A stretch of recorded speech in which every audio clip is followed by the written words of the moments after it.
कारण बच्चू कडूंनी केंद्रातील सत्तेबाबत मोठा दावा केलाय। केंद्रात मोठ्या घडामोडी घडतील। शरद पवार उद्धव ठाकरे पुन्हा भाजपसोबत जाणार असल्याचं कळतंय।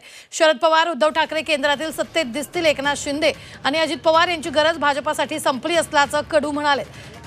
नितीश कुमार आणि चंद्रबाबू हे त्यांची बिल पास करण्यासाठी भाजपसोबत थांबले असल्याचा दावा बच्चू कडूंनी केलाय। संजय राऊत यांची विधानं गेल्या काही दिवसांपासून बदलली असल्याचंही कडूंनी म्हटलेलं आहे।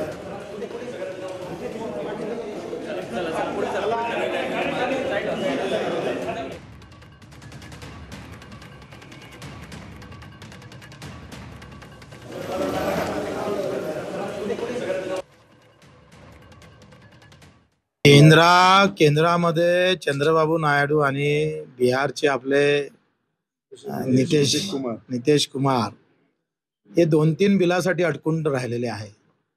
त्या 2-3 बिलावर कदाचित पवार साहेबांचीच राष्ट्रवादी आणि उद्धव साहेबांची शिवसेना कदाचित वरच्या केंद्रात गरज पडणार आहे। त्याच्यानं बराच उलटापालट होण्याची शक्यता टाळता येत नाही। त्यावेळी अजितदादांचं आणि शिंदे साहेबांचं गरज सर्व वैद्य मरो गरजच काय। बच्चू कडून स्वतःविषयी बोलावं, स्वतःविषयी बोलावं, त्यांच्या राजकारणाविषयी बोलावं। पवार साहेब कुठे, उद्धव ठाकरे साहेब कुठे, जरा लेवलला बोललं पाहिजे सगळ्यांनी।